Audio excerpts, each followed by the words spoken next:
So what is a standard? The standard is something that helps you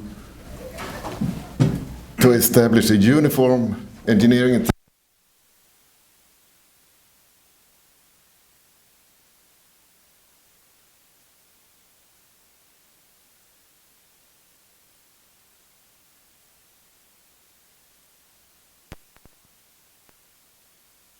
and also, the most important, it helps you to compare apples with apples. So you don't get an orange when you thought you got an apple because you based it on a company spec that addressed aspects you were not fully aware of. Just put that into illustrated. I think you all have seen the tree slide. So this is sort of extreme, but it could happen because we all see the same words different depending on where we come from, right? The international standards we are working with here for a floating wind turbine, it is IEC that is the main document, and we have had this long initiative I'll talk about later, what we need to do from an international regulatory perspective for a floater. Then we have the ISO, and ISO writes standard for everything. They're not picky. But we have a lot of references in the IEC over to the ISO offshore section. And then because it is a floater, the IMO come into play as well. And the IMO, that is something that a coastal state might call on. So we all would be part of the floating wind turbine.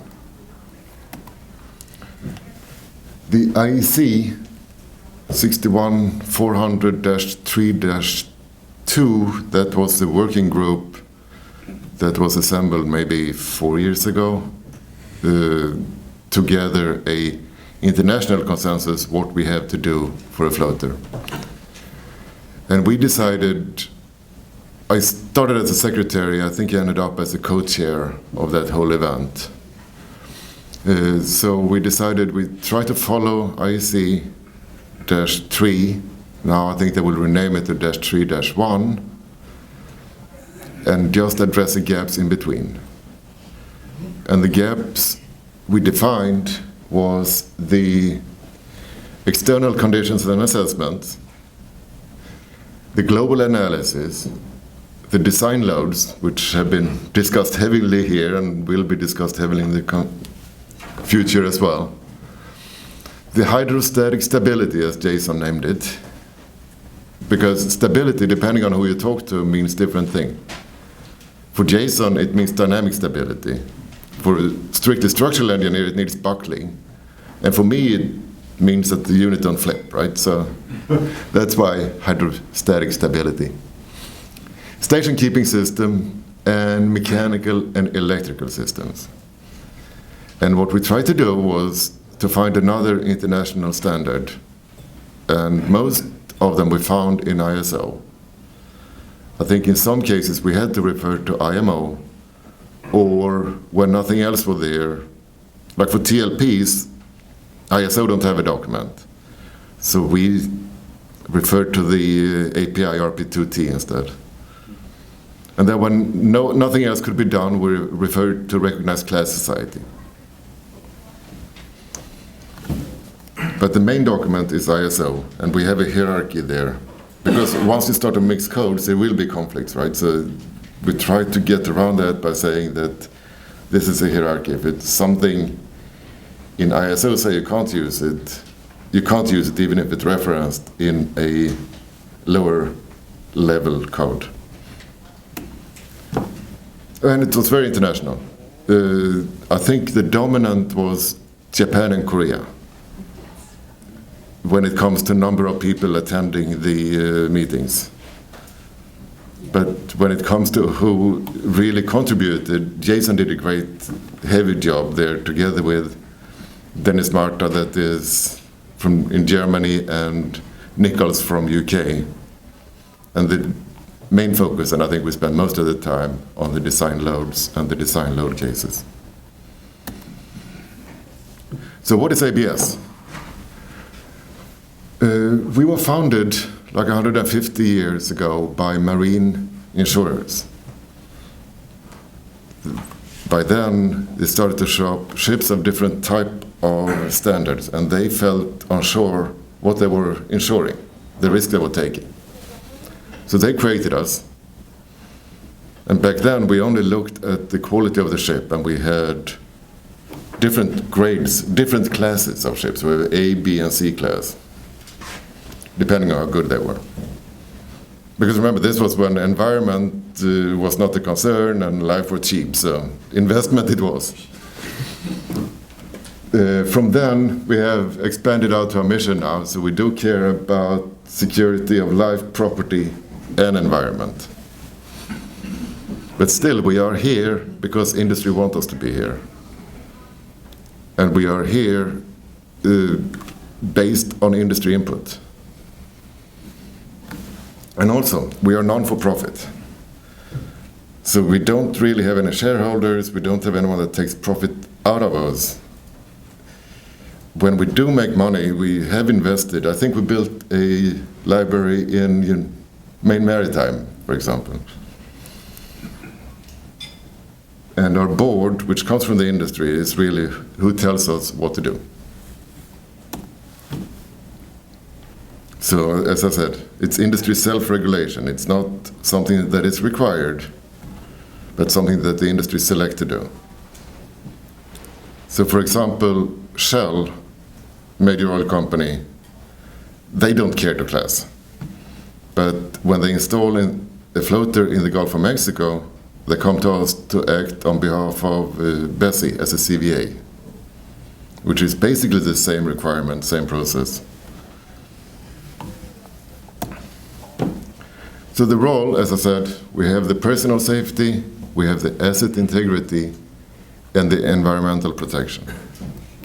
And we try to reach this. This is funny. It's red there and blue there. Yeah, those.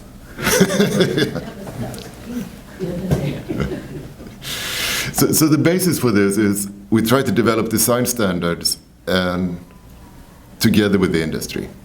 So once we saw that the wind industry starting to go offshore, we felt we had something to contribute with because of our 150 years experience of the marine environment, and started to develop guides for that.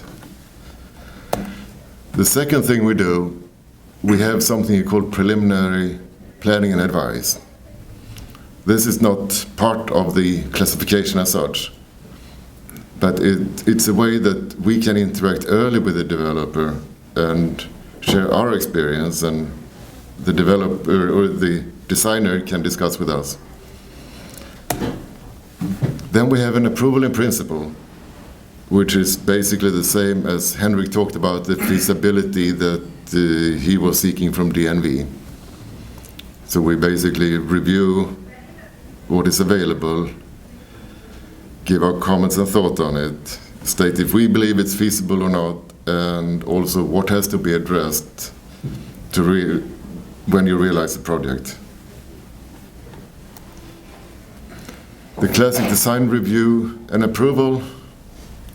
So basically the designers submit to us, we review for compliance with our rules and guides, which sometimes can be tricky because we are looking at something that another person put his heart into and make comments on it.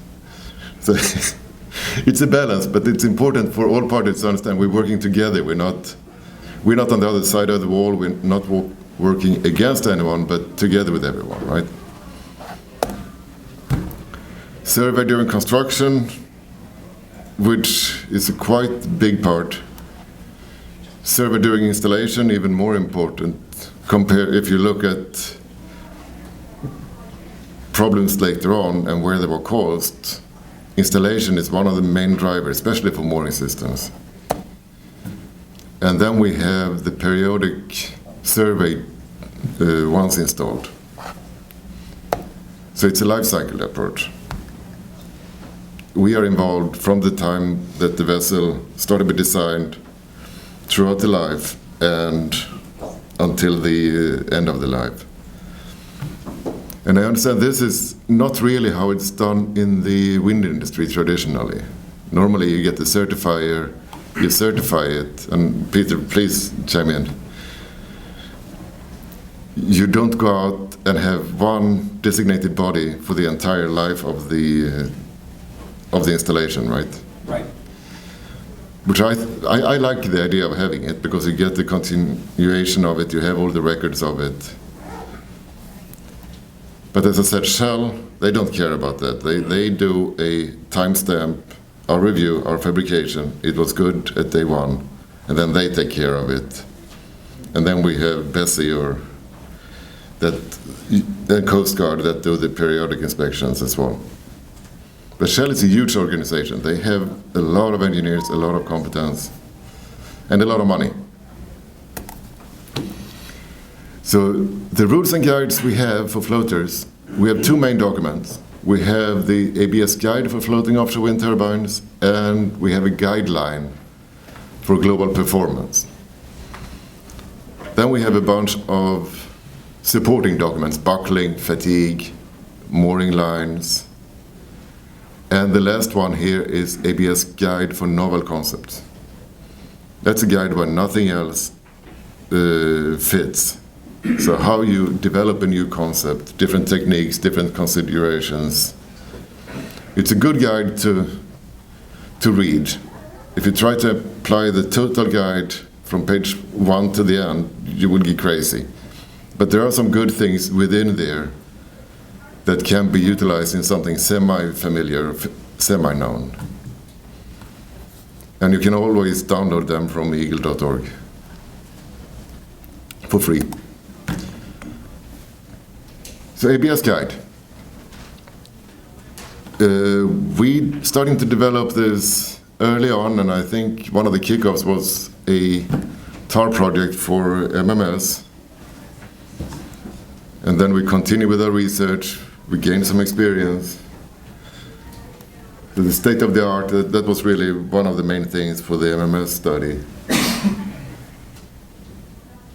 We had Chin Yu and his group in our technology department to do all of the modeling of spars and TLPs and semis, different environment.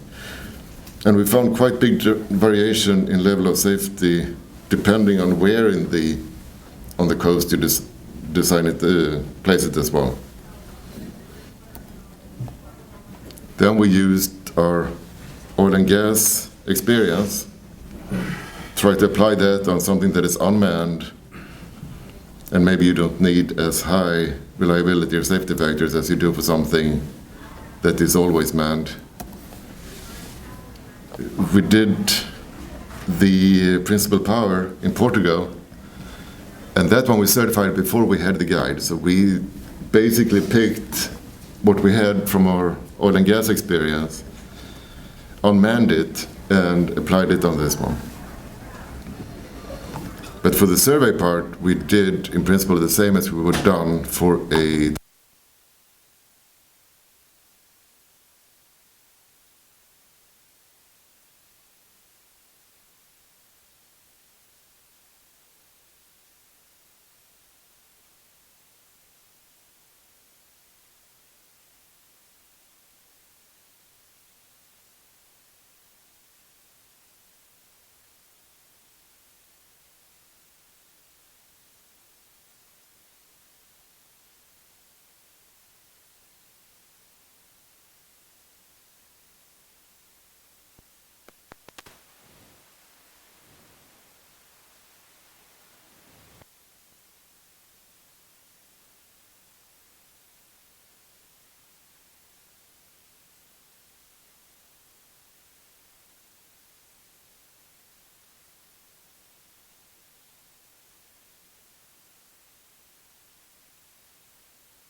But please continue. Just send us an email saying you're stupid. Not with those words. Try to I can't forward it if it's written like that. I need to be more polite, but Depends on who you email.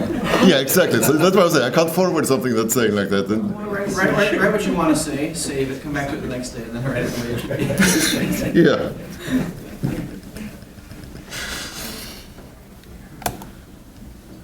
So what we cover in our guide, we don't cover the rotor nacelle. That's an area where we as a class society have no past experience, and we thought it would be wrong that we stepped into that. We should stay where we have our experience. So we cover the floating support structure, the machinery and systems you have on board, if you have a generator as a backup, if you have active ballast system, whatever you had, that's covered in the systems. The mooring system or station keeping system, so that together makes our guide. And this is partially why I said that novel concept guide could drive you crazy. This is a really good chart, but it's too much information on it. But basically, what we're trying to say is you start, if the middle is no risk at all, then you find an acceptable level of risk here. You start out here, and as you develop it, on the engineering operations side, these are the different phases you go through to get it down to an acceptable level of risk. And these are the tools you can use to get down there. And this is basically our interaction during the different phases. Yes? The umbilical, electrical umbilical, is that included in your guide? No, not explicitly. We can include it. But it isn't? No. Same as we do for oil and gas platform in the Gulf of Mexico. BESI requires the risers to be CVA'd. And we can do it, and we have the documentation and guides in place. But normally the client prefer another entity to do that CVA process.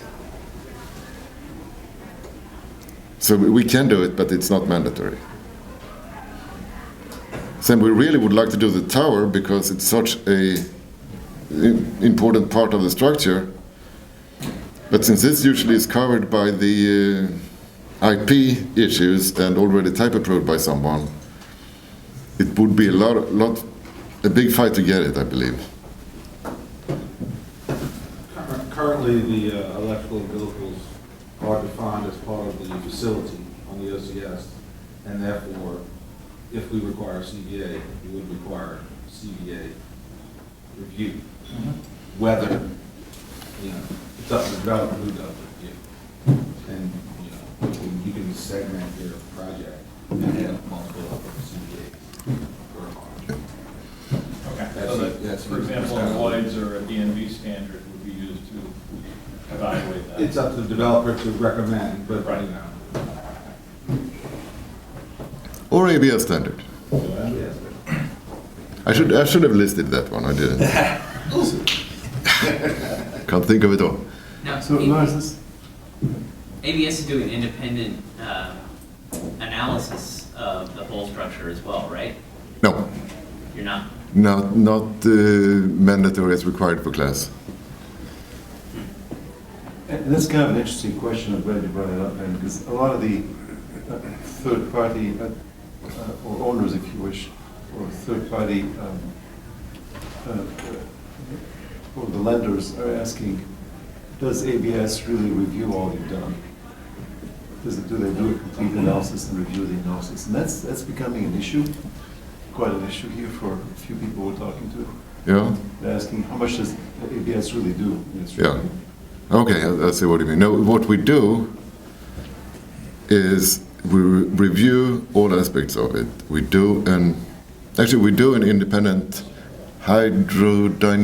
hydrostatic stability analysis, but we don't do the coupled analysis for class. I mean, we can do it. We'd be glad to do it, And once again, it goes back to what we started. We are really trying to accommodate for the industry. So if you have a owner that wants it, we will be glad to do it, and we will do it. Okay. But we would have to charge extra for it. Right? And as all class requirements, it's minimum requirements. Normally what we do when we see a platform in Gulf of Mexico, for example, they design to our rules plus their own, what they want to have up and above the minimum requirements as we have for class. Lars, Habib makes a good point. So let's just assume that we were at the closing of a project finance floating offshore wind project.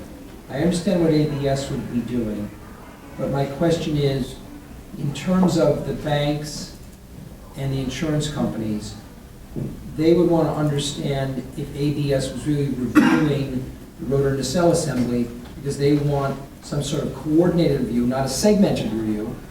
The turbine would maybe have a type certification. Yeah. But I think at the end of the day, the insurance company and the lenders would want to understand that someone is reviewing and approving the unit, which is after all a topside and a floater, a foundation and a turbine. Who is really reviewing that? We review the type certification documentation, and we review the couple analysis based on the controller that is available, but we have no means to verify that that controller actually is put on to the actual unit. So let me give you an example. The banks and the insurance companies will say, who is reviewing to make sure that the motions of the turbine don't destroy the floater, or the motions of the floater don't destroy the turbine? Yeah, but that's part of the couple analysis. And I'm not understanding, you said ABS doesn't review the actions of the rotor nacelle assembly. No, the actions we review. But we don't review the turbine itself.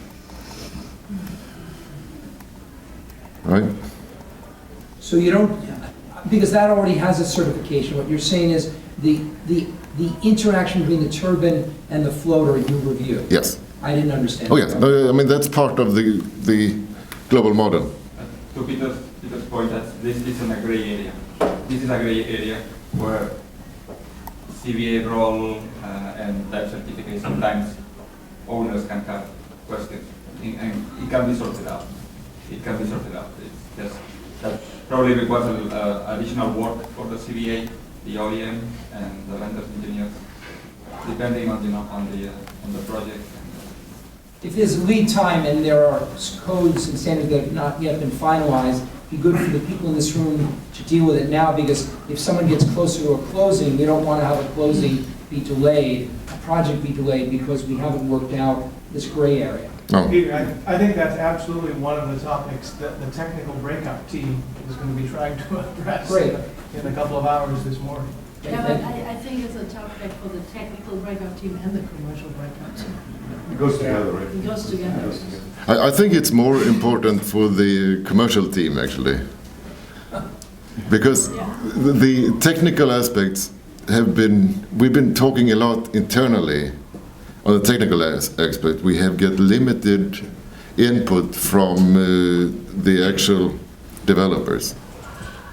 So for instance, the IEC event we had to try to come up with a floater standard, we had, Alstom was there, but then it was mainly universities and designers and regulators like us and DNV and NK.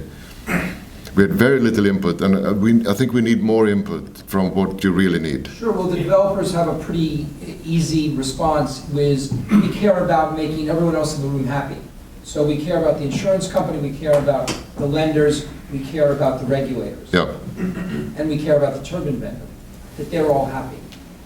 And that all the documents, the lawyers want to make sure all the documents dovetail so that all of the risks have been mitigated and allocated legally to the responsible parties. Yeah. So that if something goes wrong, God forbid, we all understand who's responsible and who pays. Yeah. That's what the developer cares about.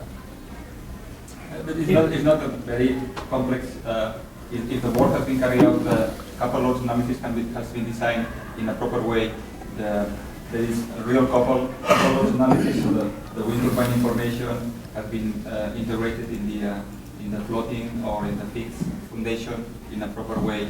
The DFCs are okay. At the end of the day, it's maybe there needs to be some checks and balance there, but it's well designed. It can be sorted. In onshore wind, there's a standard called commercially proven, which means a demonstrated track record of 100 turbine years over 95% availability. In offshore, we're gonna have to cross that chasm because it's gonna be a decade before anybody is gonna be able to have a demonstrated track record. So yeah, in the near term, it has to be design analysis, loads analysis, theoretically. I think this process that's being defined here seems to leave a pretty substantial hole from the developer's perspective. Right. Because they still need to go somewhere to confirm that even though they have IEC certified turbine, they need to get it certified and checked for the load environment of being on a floater. Correct.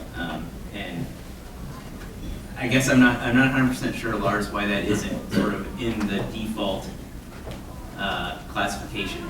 Is it because you've had resistance to getting that information and nobody's asked you to do it, or is it an in-principle issue that ABS just doesn't certify turbines? No, it wasn't the principle that we don't do it. I mean, we our consulting branch do that, but it was more that we, from a class perspective, we would treat it more like a vendor item, right? We would review the certificate to make sure it's suitable for the installation and can live in the environment. But the certificate wouldn't validate that, because the certificate, at least all of how certificates are defined today, that's for a fixed installation. There's no floating installation certificate. No, but how would a turbine manufacturer feel? You have gone through, because you will have a type certificate, most likely, on your offshore turbine. Right. And most likely you have dealt with someone else than ABS for that. Then if we were requiring to do a type certification of a turbine for the offshore environment in order to class or certify the unit, that will mean a lot more extra work for you and additional cost to the project without really adding that much of a value, right?